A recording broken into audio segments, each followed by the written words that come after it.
The rule of three states, things that come in threes are inherently more appealing than those that don't. With the next generation GMC Sierra, Canyon, and Sierra Heavy Duty, we couldn't agree more. Whether you choose to have the world's first 6-function multi-pro tailgate, available only on the next generation GMC Sierra SLT, AT4, and Denali models, to confidently take on heavy loads with the available 6.6-liter V8 Duramax turbo diesel in the GMC Sierra Heavy Duty, or to get behind the wheel of the only midsize premium pickup on the road, the GMC Canyon, you'll realize all three help you do one thing: go professional grade. Step up to GMC and get 20% below MSRP on next generation 2019 GMC Sierra Double Cab and SLE Crew Cab models with a traditional tailgate. We are professional grade. GMC. Offer includes price reduction below MSRP and purchase allowance. Not available with special financing, lease, and some other offers. Take retail delivery by 9/3/19. See participating dealer for details. Hi, this is Tony Ruggiero, the Dew Sweeper.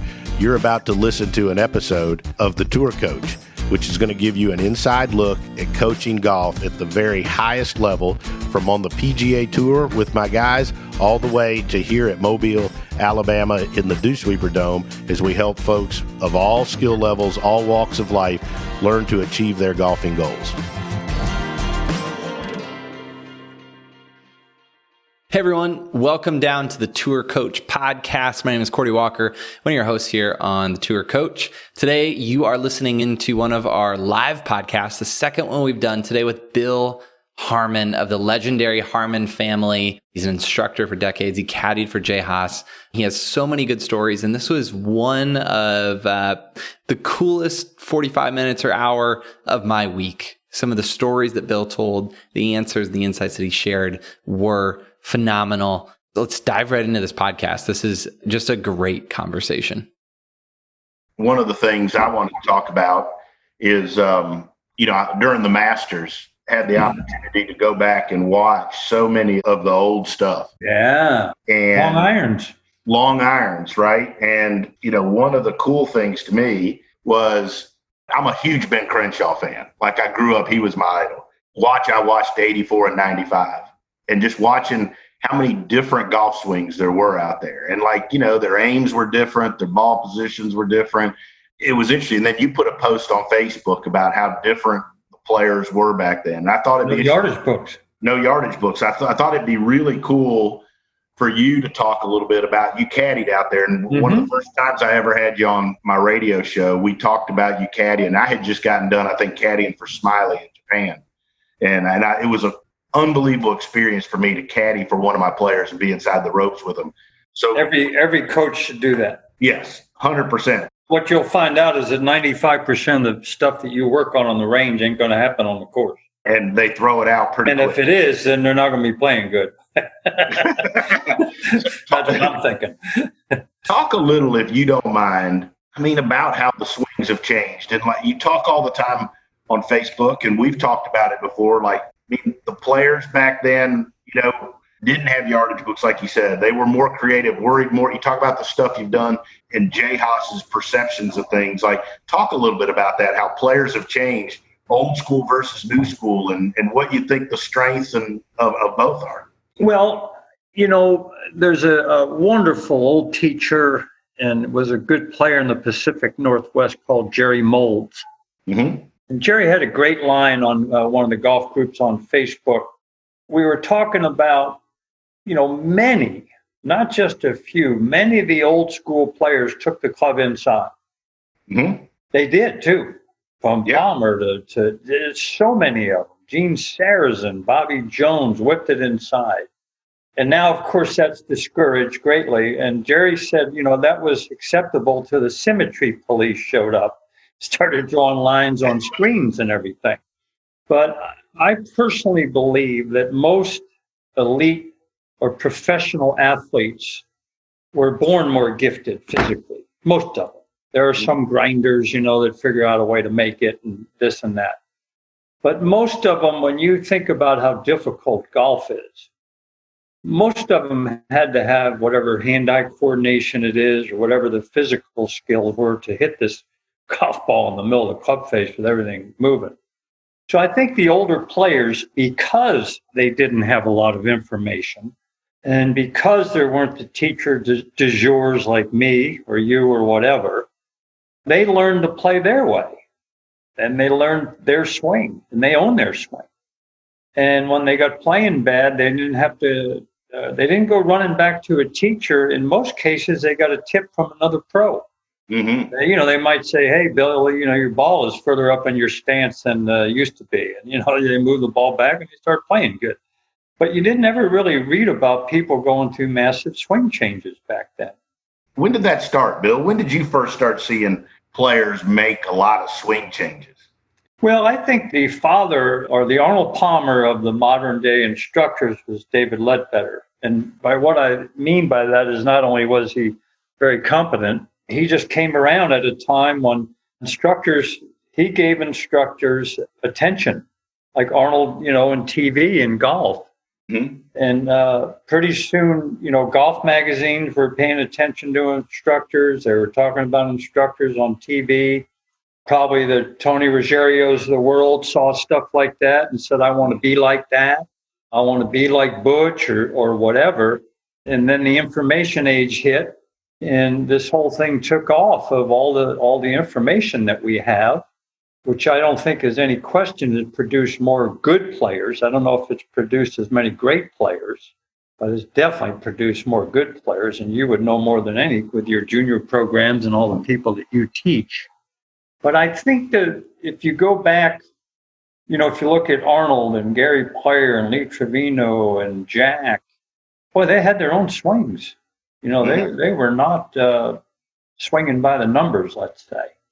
And so what happened is that they didn't have anybody telling them that they couldn't be any good taking it inside, let's say. No one ever told Sam Snead he aimed too far to the right and took it too far in and then came over that plane too much on the forward swing. I can use the word plane nowadays because you might get scolded by the swing geeks on that. I'll always let you. And then if someone told Trevino that he couldn't aim 50 yards left and take it outside and drop it under with a four-knuckle grip and be any good, if they'd have told him that when he was 12 years old, we would have never heard of Lee Trevino. But these two guys, if you ask the players from their era who were the top three players or ball strikers, Sam Snead and Lee Trevino would have been on every single list without the benefit of instruction, basically, and without the benefit of all the information we have. Look at Arnold Palmer. Arnold Palmer had a great swing. Everybody got thrown off by his follow-through. But, boy, you look at some of his fundamentals, boy, they were good. Look at Gary Player. And so I think what's lost in the shuffle here a little bit with me, anyway, is that swings don't win tournaments, players do. And so when a player isn't confused about a swing constantly, they get to own it, I think. And then when the pressure's on, they don't have that much confusion about what they're doing. Bob Golby, Jay Haas's uncle, played a lot with Sam Snead. He became so close to Sam, he was said the eulogy at Sam's funeral. So that's a pretty good friend. And I said to him one time, I said, did Sam ever help you with your game? He said, well, he couldn't really help me because I was barrel-chested. I had a short, flat swing or quick. And, Sam was Sam. He was the most graceful player that ever lived. He said, but he did tell me a couple things that were very helpful. And one of them was that when he was under pressure, whatever grip pressure he had on his left hand at address, it could be loose one day, it could be tighter the next. It didn't make any difference to him. But whatever that was, he tried to keep that exact pressure on the club throughout his swing. Well, you could measure now, that's probably not happening. But that was a thought that Sam Snead used, you see. And when you think about it, that's a thought that would help a player because it's a thought that didn't relate to being fearful of the result. The other one was that there were two circles in the swing that the circle that the club head was on and the circle that the hands were on. And you don't want to crisscross those a lot, And so here's, by some people's account, the greatest player that ever lived because of his longevity. And he had swing thoughts that wouldn't pass the measurement test. Mm-hmm. But I'll tell you one thing, the people taking the measurements sure wouldn't want to play them because they're going to get it handed to them. So I think we have to always be aware of this thing called talent. Some people have talent. You've worked a lot with Lucas Glover, but if I was standing a fair way away and I saw Lucas swinging, I wouldn't have known that you changed anything, to be honest with you, even though you have, because he's still going to have the down cock and he's still going to have, the speed of his swing and things like that. And so as teachers, I think when you're working with elite players, my father taught us, and I've said this to you on your show before, that don't look at what's wrong with their swing, look at why it works. And I think nowadays we have a lot of teachers that, nothing bothers me more than, to be on Facebook and you got a guy that can't break 85 telling you what's wrong with Rory McIlroy's swing. I mean, come on, you ever seen this guy hit a golf ball, because he hit a couple drives to the right in some tournament, his swing is all wrong. And so I'm a little bit against all that kind of stuff.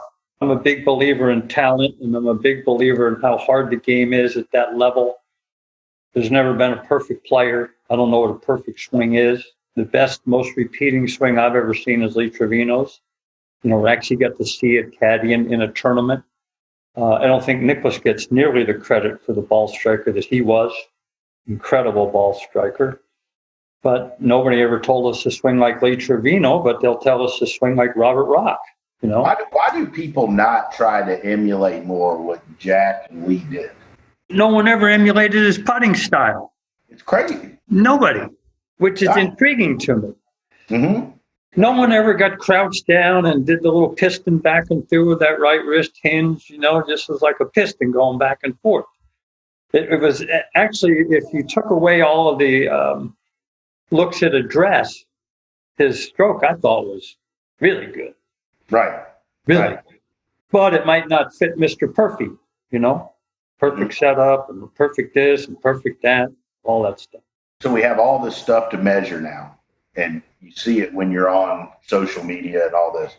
Do you think that the ability to measure has helped the player or the teacher more, or neither of us? I think it depends on the teacher and it depends on the player. Claude was saying today on the show I just did that, Justin Rose loves all that stuff. Mm-hmm. Loves it. Dustin Johnson only wants to know how far the ball's going. Okay. Right. And then I told the story of years ago, they used to have a tournament called the Southern Open at Green Valley in Columbus, Georgia. And it was always in the fall. And they had a very small driving range. And by the end of the week, it was just dirt. There wasn't any grass on it. And one afternoon after the round, Jerry Pate, who was really good back in those days, really good, was hitting one irons off the dirt. It was unbelievable the shots he was hitting. High, solid draws. And he had kind of a Sam Snead-like quality, flow and rhythm, and you couldn't really teach exactly the way Jerry did it. And this guy in the gallery said, Jerry, those balls are going about 10 yards left of where you're aiming. I'll clean up what he said, but Jerry turned around and says, I don't care where I'm aiming, they're going where I'm looking. Well, nowadays, a teacher might have changed that. Said, you're aiming too far right, even though you're all hitting them within 12 feet of the hole from 225, it doesn't fit the model of perfect aim.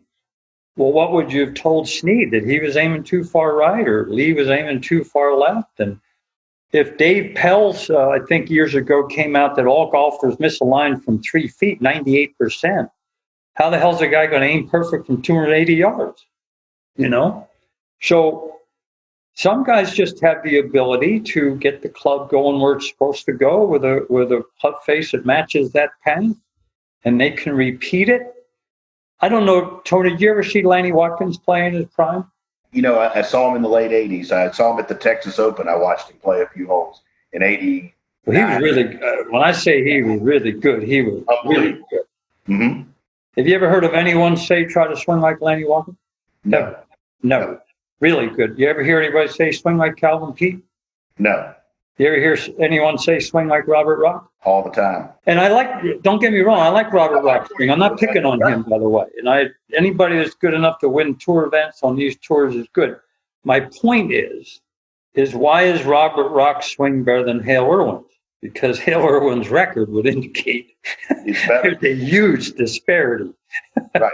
But no one ever says swing like Hale or swing like Longer. And so that's where I kind of draw the line on all this stuff. And I just think really good players, if they're not over-instructed, I think can last longer personally.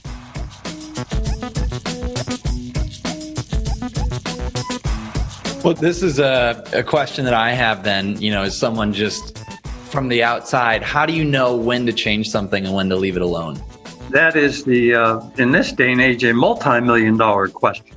And I think the problem is, Tony knows this, everybody thinks it's easy to teach the tour player. It's actually very hard, because if you get their stroke average to go down a half a stroke per round, you're God. If it goes up a half a stroke, they might not have a job.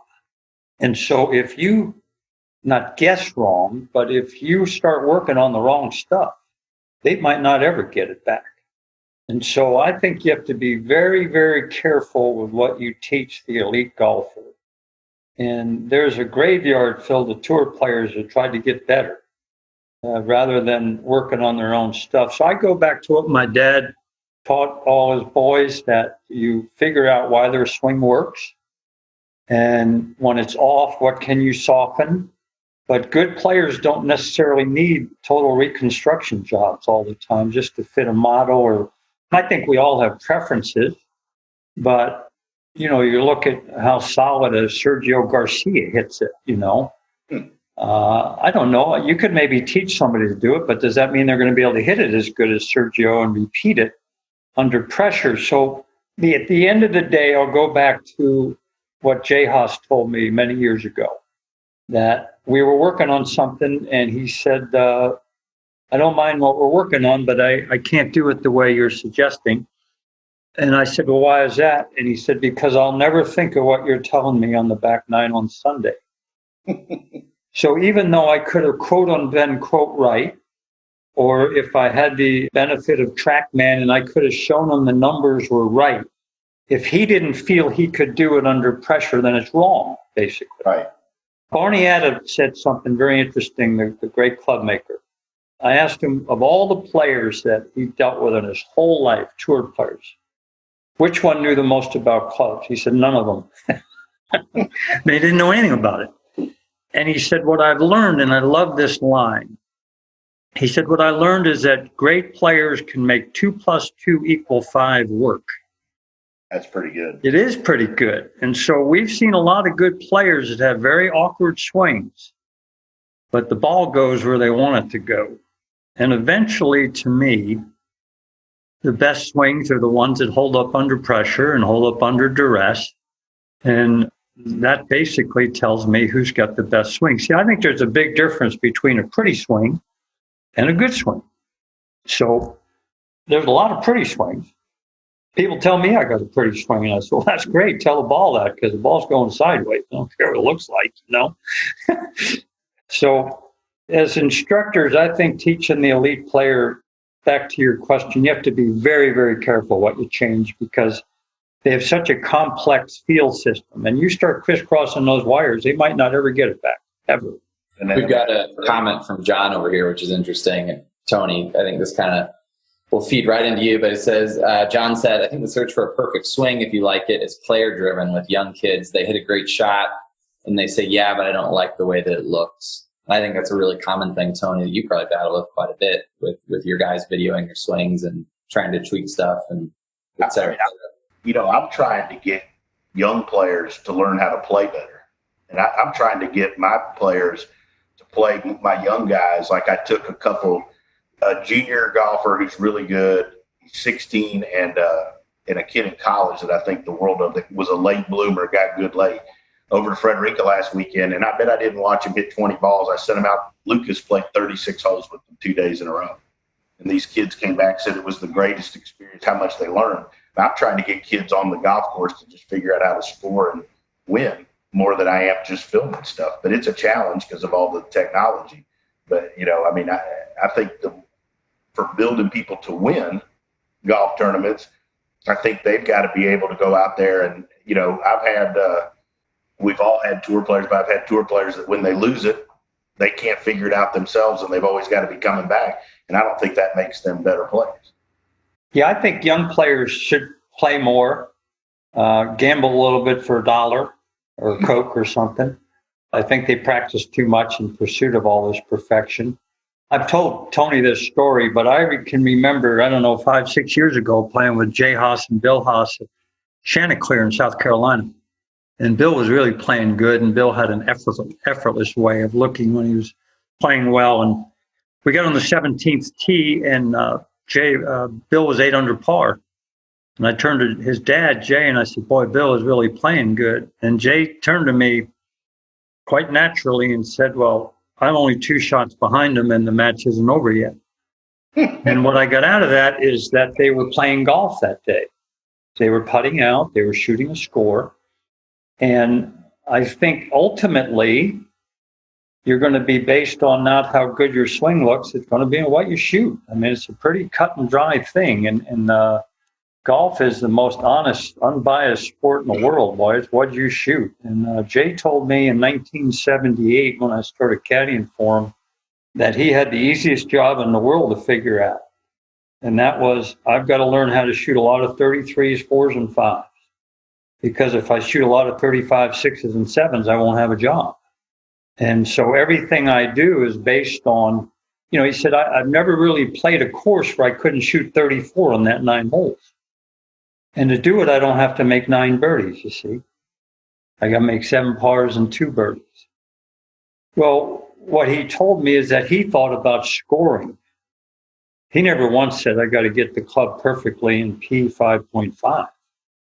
He said, I got to learn how to make 3 birdies and 1 bogey on this knot, and how do I do it? And so I think the players that understood that it's what you shoot that truly counts. But as you know, Tony, nowadays with all the information, that's a hard sell, because I was in my teaching center yesterday looking at my swing, and I know better. And I'm trying to change it, and I'm almost 70 years old, and a lot of what I do ain't going to change. But I have the curiosity to change. And I ended up my session by saying, my dad used to tell me I hit my best shots when I imitated Trevino. So I started imitating Trevino, in my mind, imitating Trevino, and I started hitting good shots, Now I've got pictures of my dad all over my teaching center.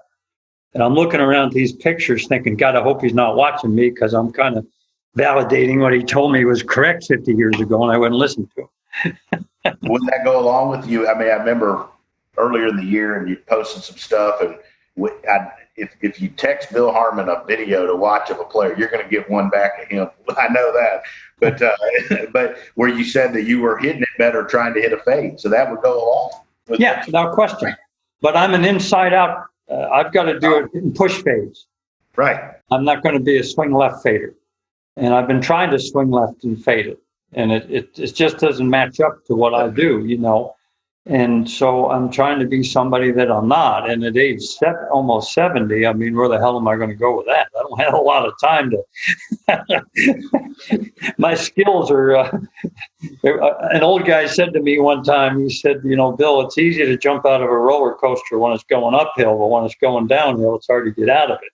Well, my game is going downhill on that roller coaster. So I got to find something that I still play pretty good. I just want to be able to have more predictability, I guess, what I like. I don't use the word consistent. I use the word predictable. Predictability. Cordy, you've got some more questions there. I've seen some stuff pop up. Yeah, we do. This kind of leads into that. This is from Charlie. He says, agree with your analysis on swings, whether they, are pretty or not. However, when a homemade swing goes awry, as an instructor, how do you know where to start or how to fix that? Well, it would depend on whether I've seen this guy's homemade swing my whole life, let's say.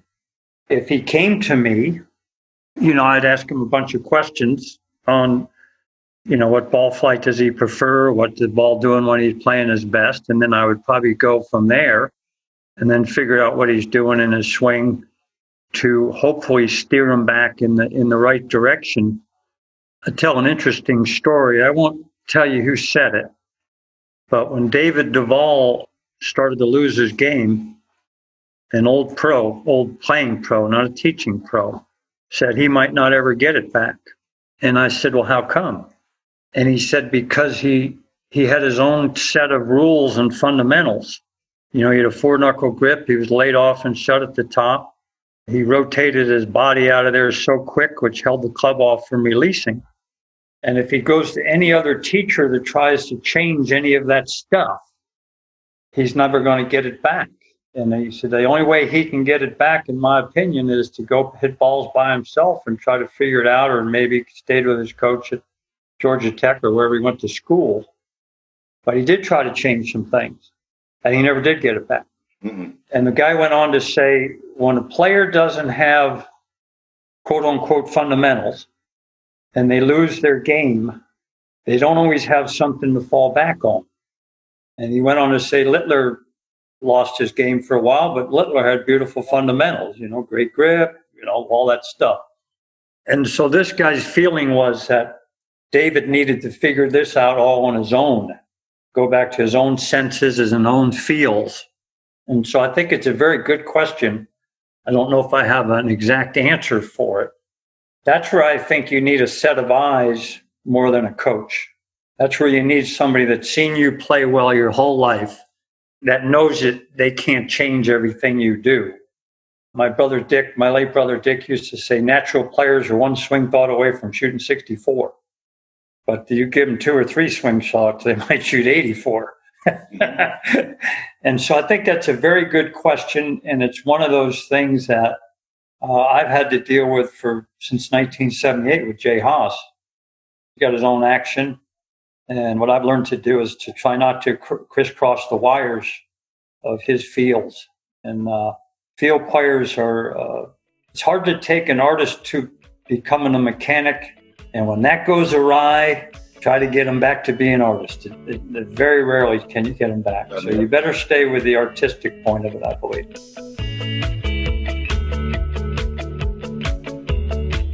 I was curious your thoughts on that, T. Someone with kind of what do you do if you have a non-traditional swing, like Bill was talking about earlier? What are your thoughts on that? How do you? Well, again, I try to find out.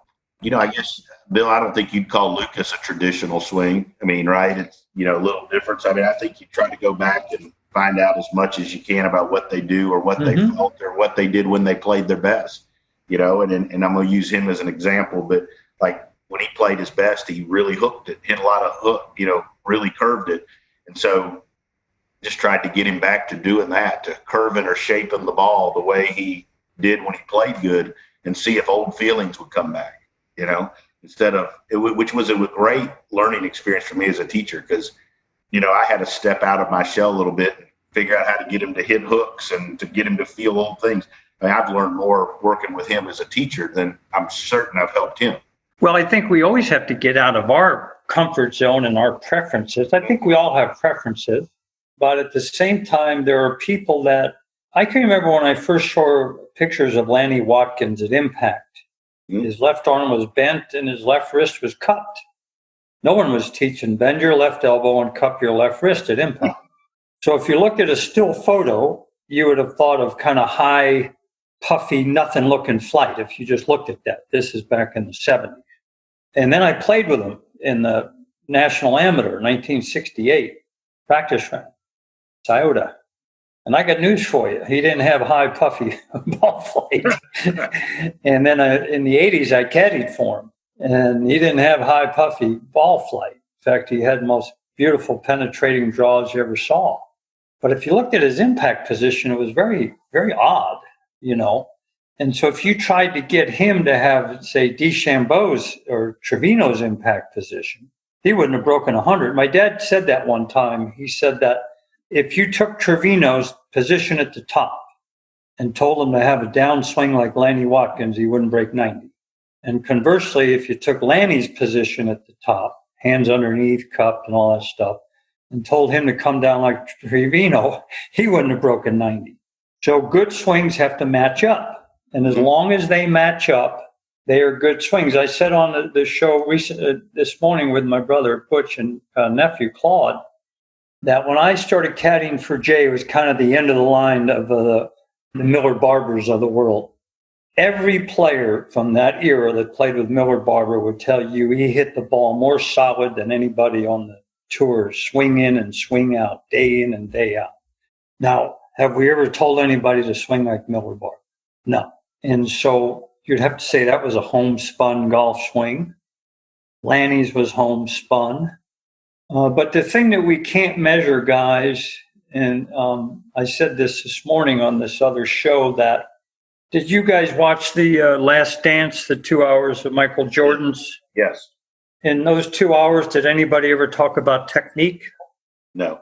Not one time. What did they talk about? The insides. Winning. What's inside the player. Now, I love your guy, Lucas Brother, like a Lucas Clever, like a brother. Mm-hmm. But Lucas doesn't have confident body language if you watch him. He doesn't. It's not a criticism, it's an observation. Okay? You know, I think Lucas is better than his career has shown, personally. I think Jay Haas is better than his career has shown, and that's a pretty damn good career. Excellent. Okay? But Jay has confided in me that he's gone through many periods of his life where he didn't think he was good enough. Michael Jordan never said in those 2 hours that he didn't think he was good enough. And so those are the things that we can't measure. It doesn't show up on TrackMan, what people think of themselves. And so Jay told a story that the very first President's Cup that he was a vice captain for, Freddie was up at Harding Park. And Michael Jordan was one of the kind of honorary assistant captains. And Michael rode with Jay almost every day. He said, every day I'm spending hours with Michael Jordan in the car. And he said, Michael Jordan constantly talked about body language, how people carry themselves, show you what they're thinking. Interesting, huh? Yeah. See, that doesn't show up on a machine. And so every player has self-esteem issues, insecurities, fears. That's part of it. You know, look at all the different juniors that you've worked with, Tony. I bet you've had some that have not been successful, that had much more talent than a kid that was just a scrapper, you know, that would just spit in his glove and say, let's go play, man. I'll play it.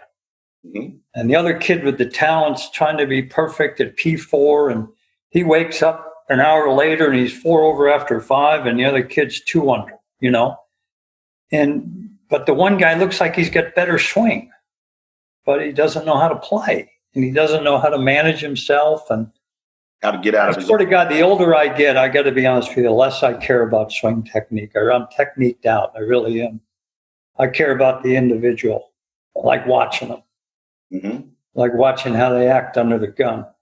And who's the one that's acted the best in the last 3 or 4 years under the gun? Brooks Koepka. Walks around like, you ain't beating me. No one ever says swing like Brooks Koepka, do they? No. You don't see very much of that. You don't see, you know, legs dead straight at impact and keep the head down. No one says swing like him, but he's beating everybody, you know. So we can't measure what's inside a person.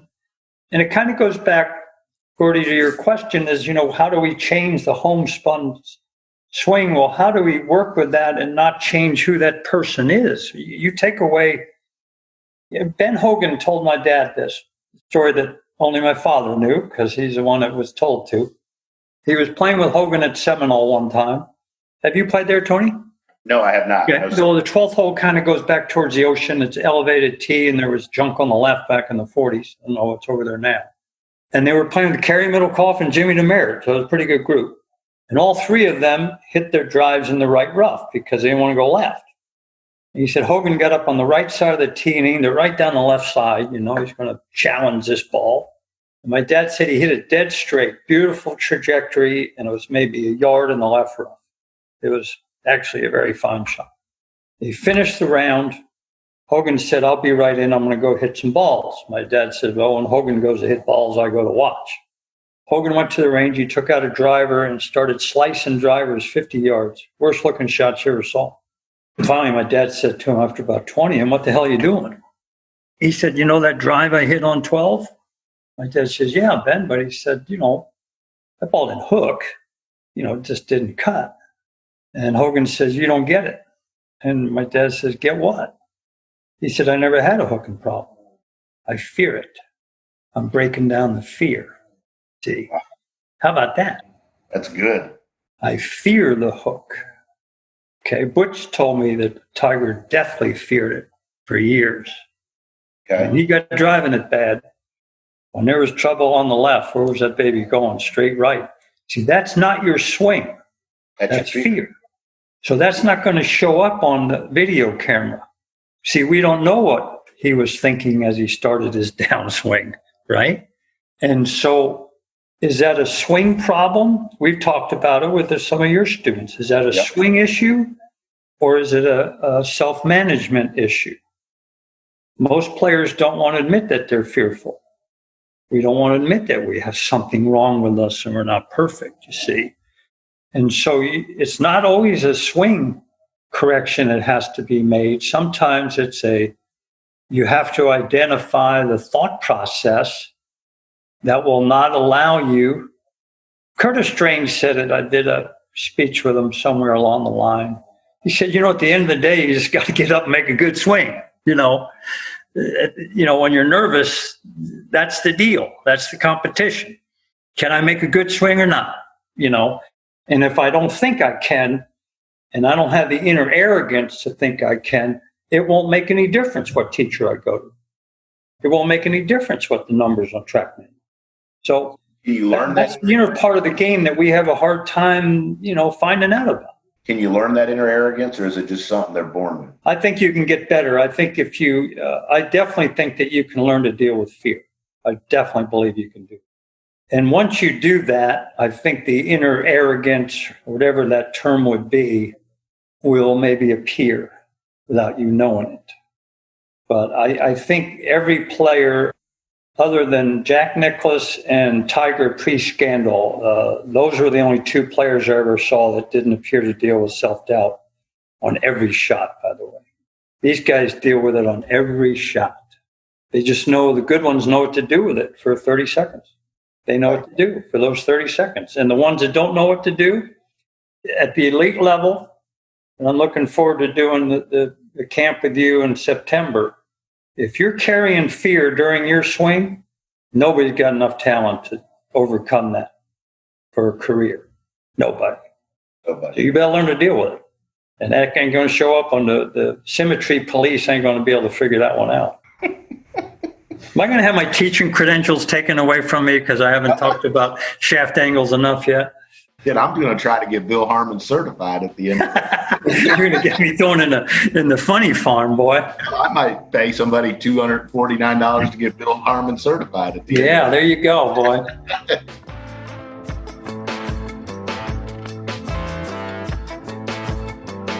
People are loving this, Bill. Thank you. A bunch of good comments coming in.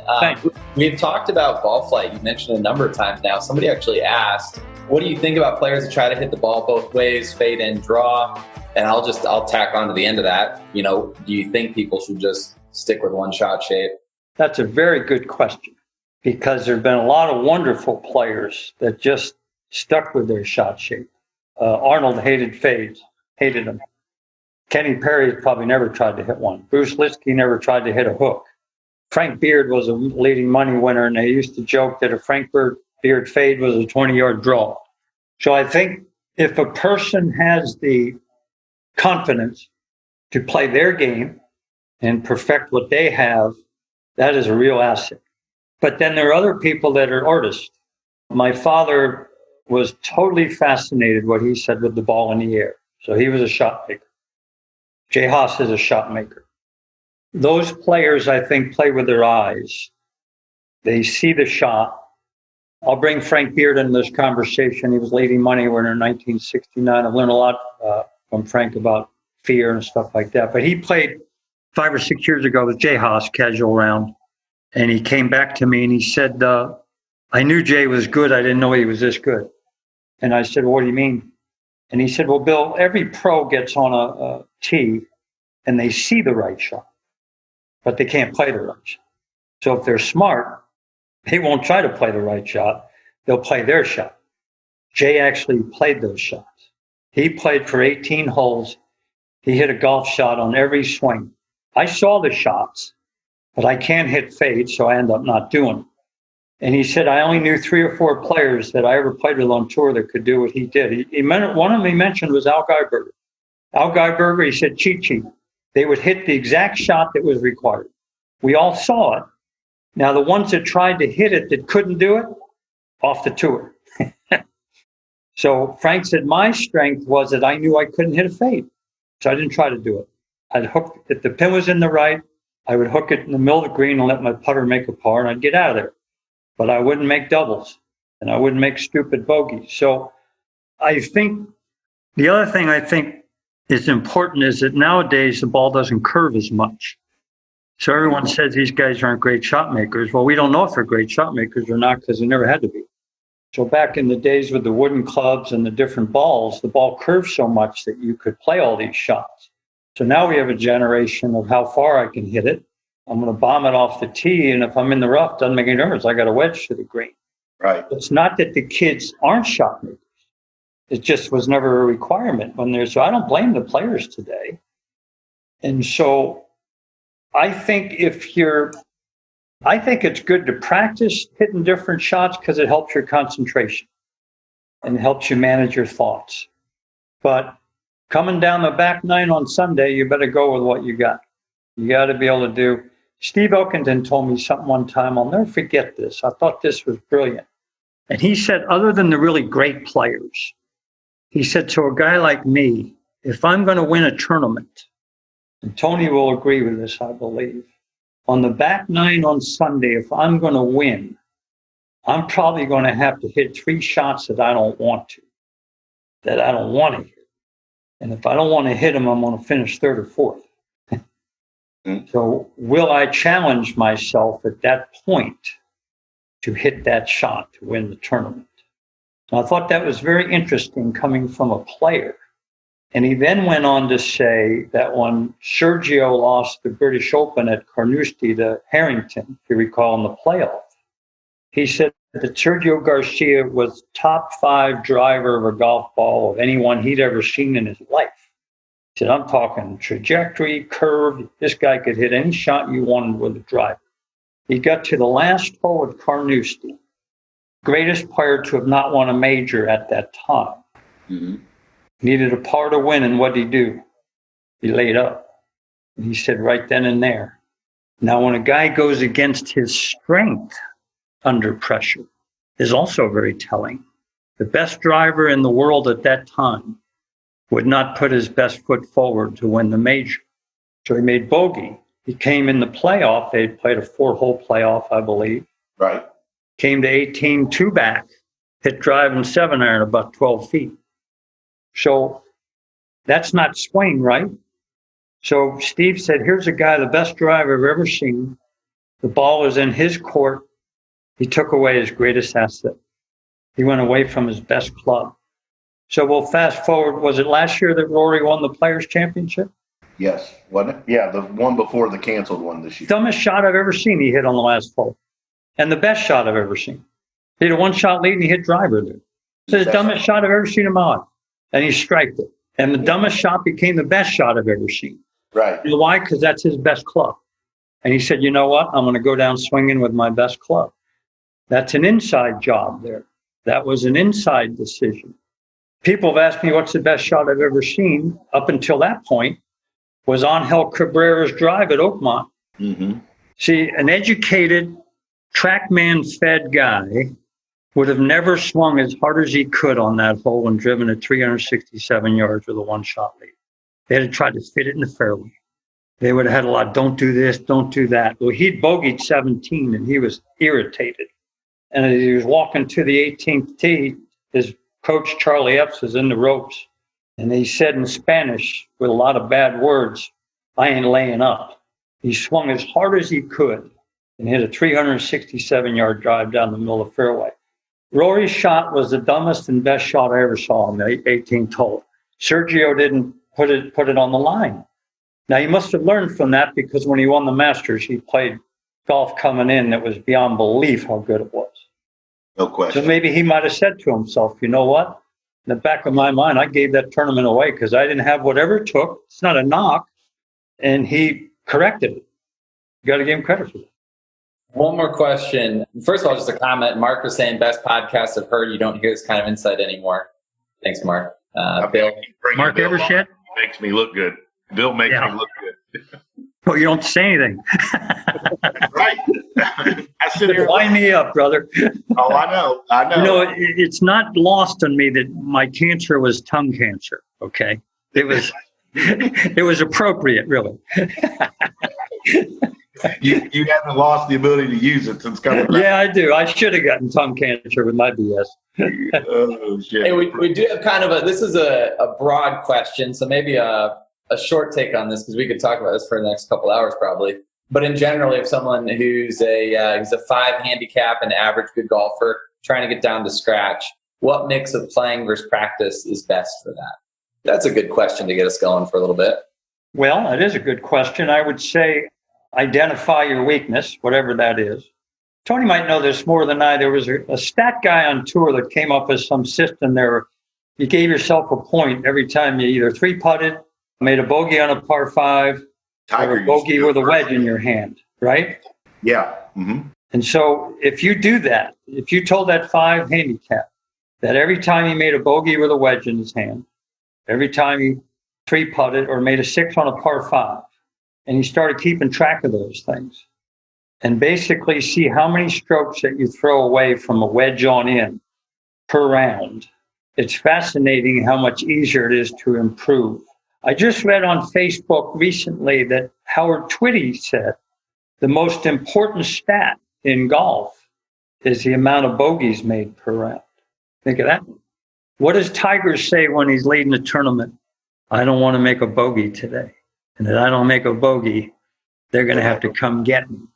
So the greatest, most dominating player, I don't know if he's the greatest, but most dominating player that ever lived, when he tees off with a big lead, in the back of his mind, if I don't make a bogey and I don't give them anything, they can't beat me. So I would tell that person, where do I just throw shots away? Just give them away, you know. And usually it's from a wedge on in or when they can't make a full swing. Love it. Simple, practical advice for folks. It's great. Bill, this has been great. Appreciate your time. Some good stories, man. This is a great perspective. Appreciate it so much. Bill, thanks for sitting in as always. You know how much I appreciate it and value your time. You can always bring me out of the bullpen, you know, if someone pulls up lame. Oh, I love it. I mean, people hurt my shit enough on this thing. That's nice to have somebody else come on. Bill, you're the best. Thanks, guys. We'll probably bring you again to do it. Thanks for having me.